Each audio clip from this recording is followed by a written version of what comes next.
Balita Evening Edition. Magadulong sa inyo sang mga nagapanguna nga balita lokal, national, international, sports, kag entertainment. Aksyon! Balita Evening Edition. Kag karon ang inyo news team. Sa balita, una sa aksyon! Mayong gabi syudad sa Bacolod, Western Visayas, kag bugos nga Pilipinas sa welcome na sa pagpangalagad sang aksyon Balita Evening Edition.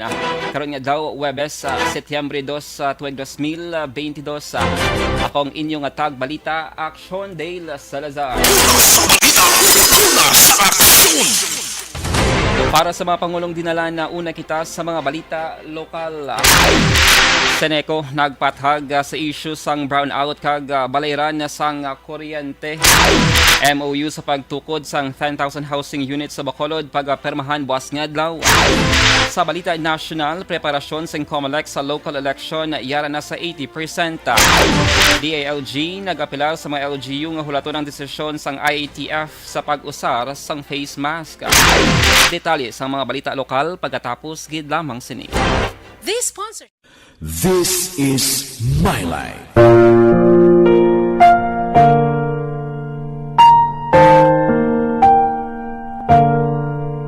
This is my life. Ang tagsakatawo may kaugalingon nga istorya. Ang tagsakatawo may pinasahi.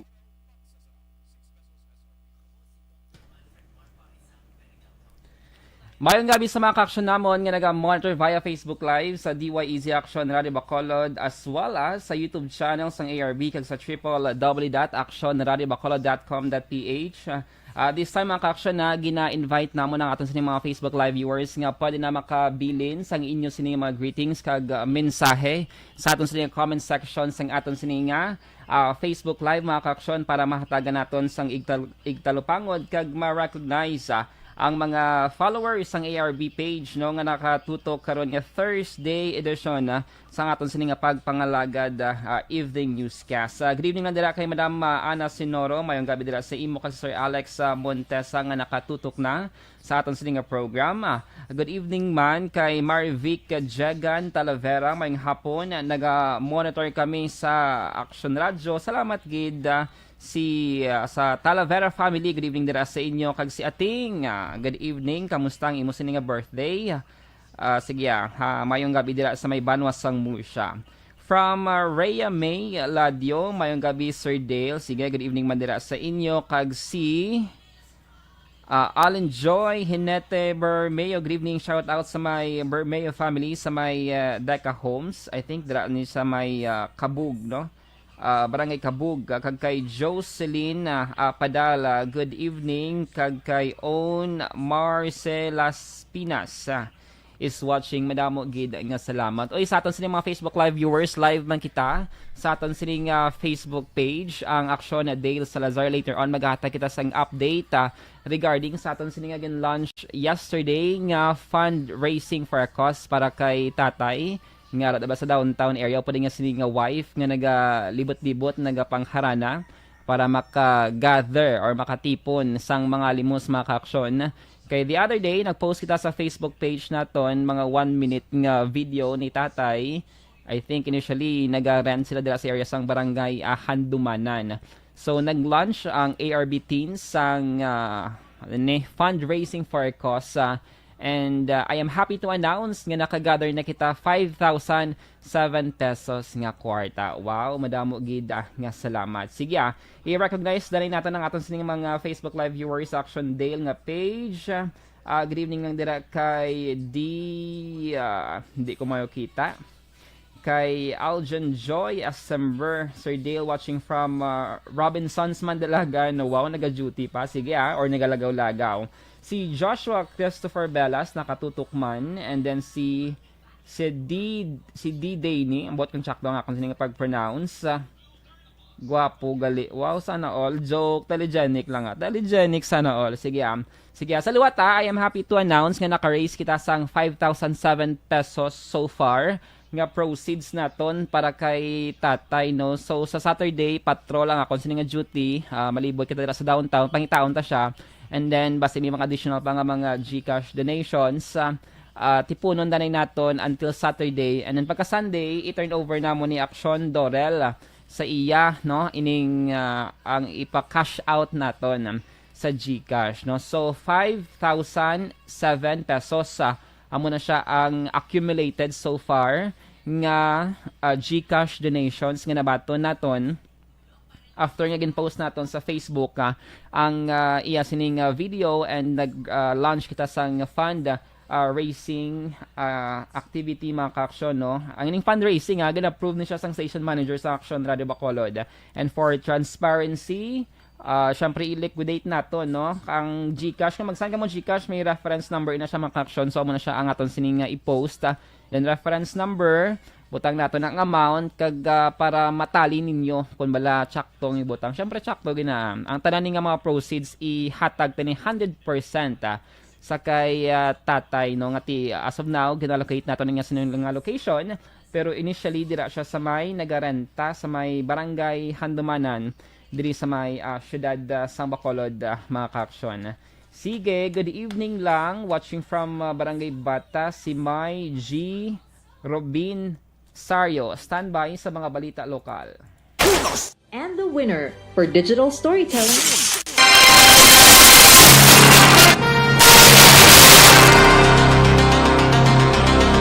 Action Radio Philippines Standard Time, alas 6:19, kagkaroon sa detalye na sang mga balita lokal.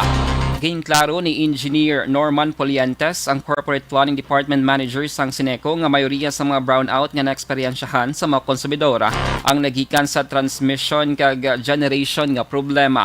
Suno kay Polientes, ang mga brownout nga damlag lang nagluntad sa mga lugar nga nasakupan sang area of coverage sang Sineco, ang resulta man sang natabo nga trouble sa linya sa mga power generators kag NGCP. Gain pahig sini nga indi gid man malikawan nga mayara man sang problema nga nagaluntad sa linya sang Sineco. Apang apisaw sini nga sitwasyon ginatinguan sa gihapon sang kooperatiba nga mapabalo kag mapahangop ini nga bagay sa mga konsumidor bilang frontliner sa pag-deliver sa supply sang kuryente. So whether iya inagin tugas ang generation, iya inagin tugas ang San Marine Cable, iya inagin tugas ang Sineco, tanan-tanan na sila gina sa batch ang Sineco in behalf sa generation, in behalf sa NGCP, Ano bala ang matuod nga lawong? Nabatyan ang tingog ni Engineer Norman Polientes, ang Corporate Planning Department Manager sang Sineco. Wala ginapaabot ni Sineco Acting General Manager Ervin Stan Leoticar nga magaresulta sa paglalisay kay hindi pagtsindihan ang ilagin patigan nga press conference kag forum masubong adlaw Webes, Setyembre 1. Suno kay Ticar ini nga inisyatibo sang management kag board ang nagatuyo kun tani nga matagan man sila sang oportunidad. Pagi man sa katapos ang media nga makasabat kag makapalayag sang ilang bahin angot sang ilang ginapangatubang nga mga akusasyon kag issue apang bagod sang hindi mapunggan nga emosyon nanday Winnie Sancho kag Board of Director Eugenio Velasco Jr. sang District 2 gintinguan na lamang sining magpatunga agud mapaugdaw ang sitwasyon. Gain pahayag di Ticar hindi lamang Sineco kundi halos sang tanan nga mga electric cooperative sa bugos nga Pilipinas ang sa karon nagapangatubang man sang issue angot sa pagtaas sa balayran sang kuryente sang mga konsumidor. Ang ato niya gina-expect pulong-pulo, smooth bala, manjuriya na tanan, mo tuloy mabuligay. Pero hindi naman manigar, grabe issues mo. So medyo emotional ang isa at isa. Pero I hope we didn't stop there. Gusto ko magsigi-sigi ini. Present bala ang media, ano gid bala ang issues, ano gid bala kamatuoran. Dapat yan ang pahayag di Sineco Acting General Manager Ervin Stan Leoticar. Sa iban nga balita lokal, natala na ang pag-abot buwas nga adlaw Setyembre 2 sang Secretary sang National Housing ug magperma sang Memorandum of Understanding o kon MOU kaupod man si Bacolod Mayor Albi Benitez nga nagasaad nga ang gobyerno probensyal ang maghatag sang pondo para sa pagpatukod sang 10,000 ka housing units para sa Bacolod noon. Sa interview sa Action Hotline, ginpahayag ni Bacolod Councilor Al Victor Espino nga dako ang mabulig sini sa mga residente sang syudad nga wala sang kaugalingon nga balay kag sa mga natala na pa nga i-relocate. Ginpahag ni Espino nga pila sa ginatanaw nila nga mga benepisyaryo amo ang nasunugan sa may Purok Amor, Barangay Villamonte kahapon Miyerkules. Ginpahag bansang konsehal nga natala na istoryahon sa Mayor's Office kaupod man ang mga natungdan nga ahensya angot sa sitwasyon kag estado sang tuta nga ginatukuran sa mga balay sang biktima sang sunog kun bala makabalik pa sila o kun ipang-relocate. Maabot diri ang housing secretary, mabisita kay Mayor Albi. We will be signing a memorandum of understanding that the national government will fund 10,000 units ang mga panimalay diri sa siyudad sa Bacolod, an initial of 10,000 units. Nabatyan ang tingog ni Bacolod Councilor Al Victor Espino. Sa katapusan nga balita lokal, ginpahayag ni 303rd Infantry Brigade Commander Brigadier General Inocencio Pasaporte nga may mga NDF personalities sa pila ka mga miyembro sang urban community organizers ang yara sa likod sang human rights advocates Negros o kon H-Run. Suno kay Pasaporte ang H-Run ang ginapamunuan ni Pit Pico kagiban pa nga mga progresibo nga grupo nga nagapamatuod nga ginaligara front organization sang CPP-NPA diri sa Negros. Bangod dueg lamang sang mga ini nga makakuha sang suporta kag simpatiya sa mga pumuluyo bangod nagahuyang na ang puwersa sang NPA. Ginahangkat man ni Pasaporte ang grupo ni Pico nga magpatigayon sa ilang fact-finding investigation sa pagmasaker sa mag-amay nga Lucio 61 anyos nagbatis ni nga si Fernando Perater 37 anyos nga ginpatay sang NPA Central Negros Front sa may barangay Malangsa, Banwasang Valle Hermoso, Negros Oriental. Ang pagpatay man kay punong barangay Benjamin Havok sang barangay Lalong Calatrava kag ang pagpamatay sang NPA sa mga inosente nga sibilyan nga ginpasibangdan nga mga asset sang militar. So kung gusto nila mag-file, okay, you file nila, no problem, para mabalaan natin kung sino. Kung sige, file na mo, we will unmask yung grupo nila. Dapat yan ang tingog ni 303rd Infantry Brigade Commander Brigadier General Pasaporte. Action Radio Philippine Standard Time alas 6:25 D3 by. And the winner for Digital Storytelling Best Social Media Video is John Dale Salazar, Bacolod, Aksyon Radyo Bacolod, Nurse DHW, kag iban pa. Magluwas sa mga frontliners nga nagarisgo sang ila kabuhi sa sulod sang hospital. Nagakaangay man nga tagan naton sa pagkilala ang mga frontliner nga nagatrabaho sa sulod sang isolation facility. Ang mga doktor kag nurse nga nagarisgo man sang ila kabuhi sa pagtatap sa mga asymptomatic kag mild COVID cases. Ang mga barangay health workers nga gin-assign sa isolation facility, mga cook nga nagaluto sa mga pagkaon sa mga COVID positive. Ang extraction kag disinfection team sang syudad, ang mga utility personnel nga nagakuha sang basura sang mga pasyente. Ini ang mga frontliners kad nakitaan ko ang ila sakripisyo apisar sang manubo nga sweldo o kon allowance halin sa gobyerno. Ako si Action Dale, COVID positive sa 10 to 50% And we are back online mga ka-aksyon para sa aton sining pangalagad online and balikan natin ang comment section sa aton sining Facebook Live and the same time sa aton sining Aksyon Dale nga Facebook page. Unahon naton ang naga-monitor online sa ARB page mga ka-aksyon kay damo-damo diri ang nakatutok karon nga Thursday edition. Si Nena Litoy is watching. Madam gid nga salamat. Grabe si Madam Allen Joy, ari di siya sa akon sa Facebook Live. Ari man siya sa isa pagid ka page. Salamat gid si Meld Santos, good evening kag si Cano Oreta, good evening man kag si Reynaldo G Parasola. Salamat gid sa matagal kala Carlota dira ko naman gabi from Ana Sinoro. Si Jehan Ethia Navales, salamat man sa tutok. Oy, special shout out dira kay Madam Jinky Dialagdon. Madam gid nga salamat. Happy September 1st, Paskwa ko haon ako. Sige, please greet Mr. Arthur Jeff Villasor, Star Mayo, and Doc Matt Mayo, Noel Amar, Alma Olegon, and sayak sininga pamilya diri sa may barangay Pandanon. Salamat gid from Arizona, USA. Thank you gid Madam Jinky sa imo sining pag-extend sang imo sining blessings para sa aton sining fundraising activity. Thank you so much. Si Heart Van is watching, kag si Girly Coniendo, madamo man nga salamat, and nag-congratulate kay si Ma'am Jinky sa fundraising for a cause para kay tatay. God bless everyone. Salamat gid sa liwat. Si Julieta Punla is watching, madamo gid nga salamat. Oy, si Madam Inday Blaza nakatutok naman, kag si Jake Halbuana, kag si Cecil Bekpek nakahingagaw sa aton sining nga pangalagad. And diri kita sa aton sining Facebook page, sa Action Day na Facebook page. First time ko mag-live mga ka-action sa aton sining Facebook page. And by the way, if you want to support my Facebook page, you may send Facebook stars. Kami mga free kamo dira, baka basi pa lang. Pwede nyo ma-send. Diri si Madam Jinky dialag doon na naka-comment diri siya. Hello, sige keep safe dira sa imo Ma'am Jinky. Sige. Aha. Those people nga nag-extend sang help nila Sir Dale para kay tatay nga singer. God bless ko na. From Aljan Joy as Barbadam ugid nga salamat.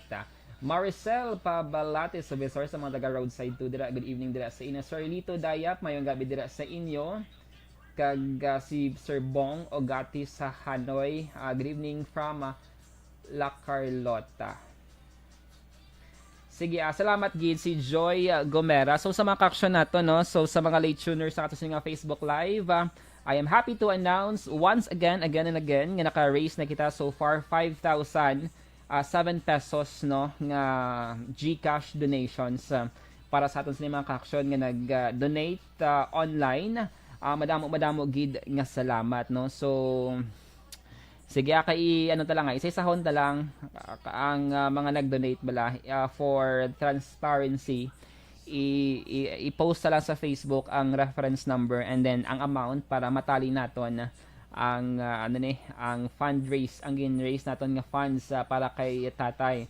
Basta may mga information kamo kung diin ganang specific nga address niya, basta may ginatiniran siya, pero initially dito daw sa may barangay Handumana, nag-aarkila sila kay recently daw na-aksidente siya sa motorsiklo or anong natabo, pero muna siyang initial information.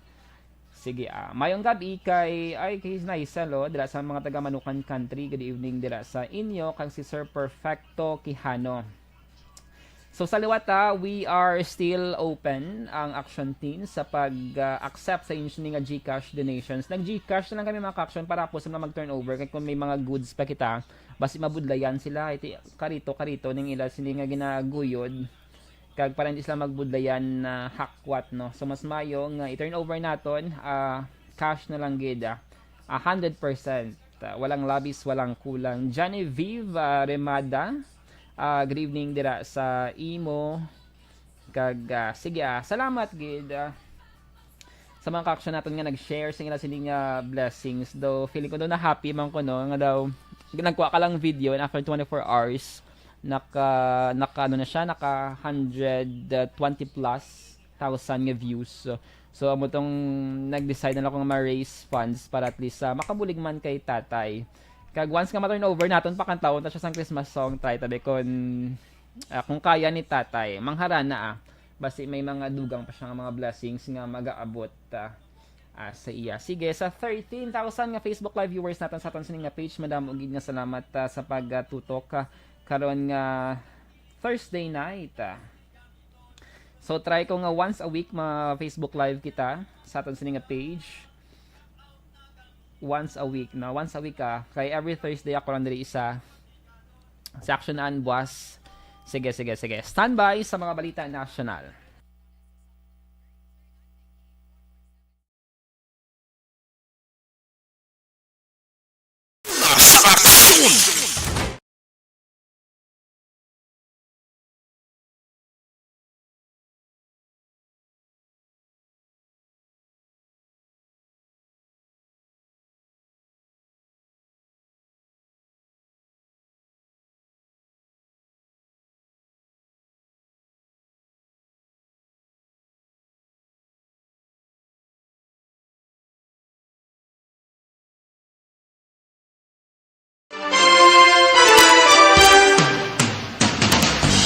Kagkaroon sa detalye na sang mga balita national.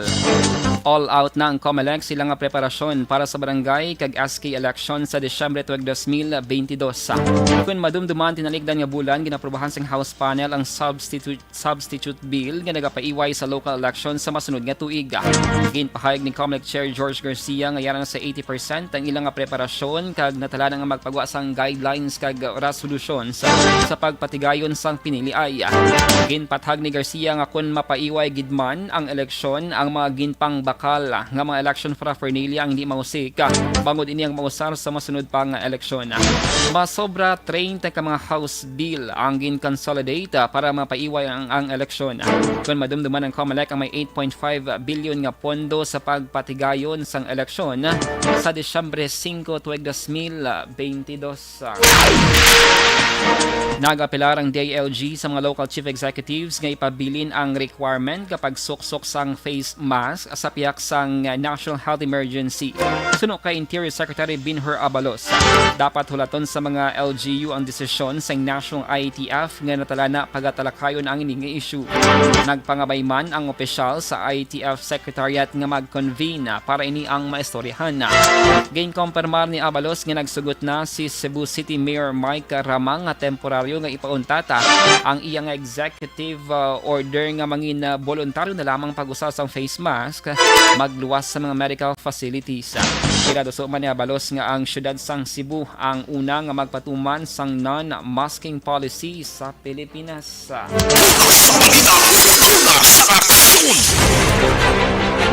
Action Radio Philippines Standard Time, las 6:34. Life extension ni Coffee Mix mga ka-aksyon sa mga coffee lovers dira pero health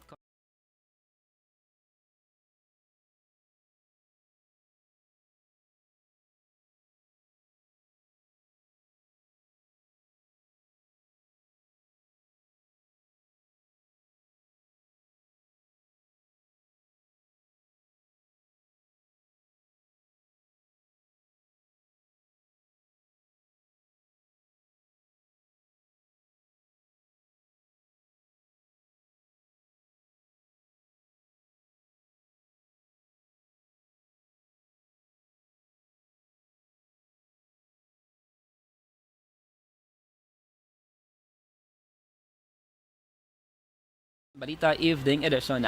Karon nga adlaw Webes, Setyembre 2 sa tuig 2022. Sa liwat akong inyong atag balita, Aksyon Dale Salazar. Una sa balita, una sa aksyon sa Bacolod Aksyon Radio. Aksyon Radio!